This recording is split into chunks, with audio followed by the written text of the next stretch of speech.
Three things just shifted in the US-Iran standoff this week, and none of them are the missile strikes making the headlines. If you've only seen the footage of airstrikes and counterstrikes, you've missed the story underneath it, the one that actually tells you where this conflict is heading next. One side just escalated harder than it has in weeks. The other just released a hostage in the middle of that escalation. And the money behind this war just quietly changed direction. 3 moves, 1 week, and almost none of it made it past the strike count in most headlines. Because underneath the noise of this week's fighting, both sides just changed how they're playing this game. And once you see all 3 moves side by side, this week stops looking like more of the same and starts looking like a turning point. Let's set the scene first. The current conflict traces back to late February when the United States and Israel carried out strikes on Iranian military targets. An escalation that included the killing of Iran's supreme leader, Ali Khamenei. Iran responded by closing the Strait of Hormuz to shipping, and the fighting spread across the wider Gulf region in the weeks that followed. A partial truce brought a brief window of calm last month. That calm is now gone. Over the past 7 days, that truce has come apart faster than almost anyone expected. This isn't even the first pause in this war to unravel. This conflict has cycled through strikes, brief halts, and renewed fighting more than once already this year.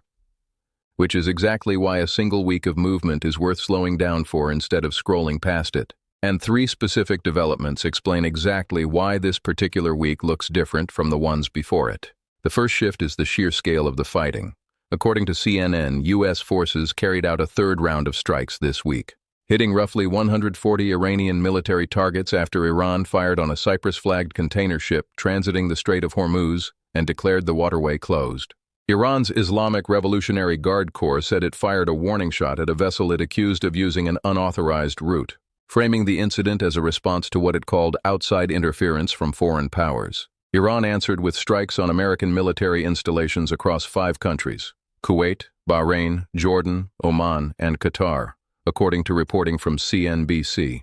Reuters described the past week as an escalation that has, in their words, all but torn up last month's truce. That phrase matters, because it tells us this isn't an isolated flare-up. It's a pattern, both sides testing exactly how far they can push before the other one pulls back, and this week, neither side blinked first. The second shift is smaller in scale but potentially larger in meaning. On Wednesday, Iran released a U.S. citizen who had been detained in the country since December 2024. President Trump announced the release directly, and multiple outlets, including Reuters and Fox News, reported it the same day. On its own, a single release might look like a minor humanitarian gesture, easy to miss in a week full of strike counts. But timed against a week of intensifying combat, analysts covering the story have suggested it could be read as a signal. A small, deliberate opening toward negotiation, even while the fighting continues on the ground. Reuters specifically noted that the release points toward what they called a possible path to avert the resumption of all-out war. That's a cautious framing, and it's the right one, because a single released detainee doesn't undo a week of strikes on both sides. But in diplomacy, small gestures often carry outsized meaning, especially when they arrive in the middle of active combat rather than after it. Almost as if one side is quietly testing whether the other is still willing to talk. The third shift is economic, and it's the one most likely to actually reach your wallet. On Tuesday, President Trump announced he was backing away from a proposed 20% fee on cargo moving through the Strait of Hormuz. In its place, he pointed to what he described as trade and investment deals that Gulf states would be making with the United States instead. That's a meaningful pivot, from a punitive economic measure aimed at pressuring shipping through the strait, to a framework built around investment agreements with the very Gulf nations whose ports and waters sit at the center of this conflict. Around that same announcement, Trump credited U.S. military leadership for keeping the strait open to what he called all ship traffic except Iran's, while continuing to criticize Iran's leadership sharply on social media.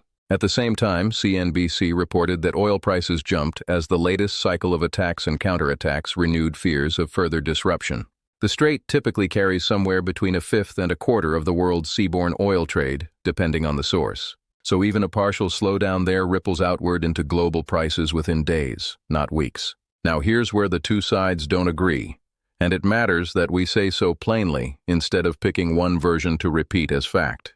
The United States says the strait remains open to all shipping except vessels tied to Iran, and frames its strikes as protecting commercial mariners from Iranian threats. Iran and the IRGC dispute that characterization entirely, maintaining that the waterway is effectively closed, and that any foreign vessel attempting what they call an unauthorized route is a legitimate target. Shipping data reported by CNN offers a partial window into which version reflects reality on the water. At least 13 commercial vessels passed through the strait over a recent 24-hour period, which analysts described as consistent with depressed transit levels compared to normal traffic. So the honest answer sits between both claims. The strait isn't fully closed, but it isn't functioning normally either. Both governments have reasons to describe that reality in the way that serves their own narrative, and neither claim should be taken as the full picture on its own. So why does any of this actually matter if you're not living anywhere near the Persian Gulf? Start with fuel. The Strait of Hormuz is one of the most important choke points in the global economy, and every jump in tension there tends to show up within days at gas pumps and on shipping invoices thousands of miles away. Insurance and rerouting costs for vessels near active conflict zones typically climb during stretches like this one, even before any single ship is directly affected. If transit levels stay depressed the way this week's data suggests, expect continued volatility in oil prices regardless of which side's messaging you choose to believe. Then there's the diplomatic angle.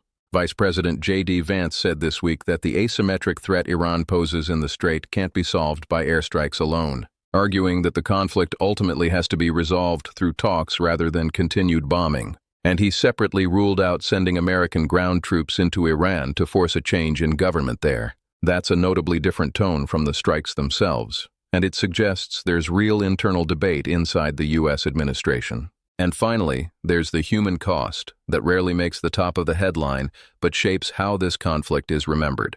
Commercial seafarers, dock workers, and regional economies that depend on this waterway staying open are absorbing the disruption in ways that don't always show up in a strike count. There's also a slower-moving effect worth watching beyond this week.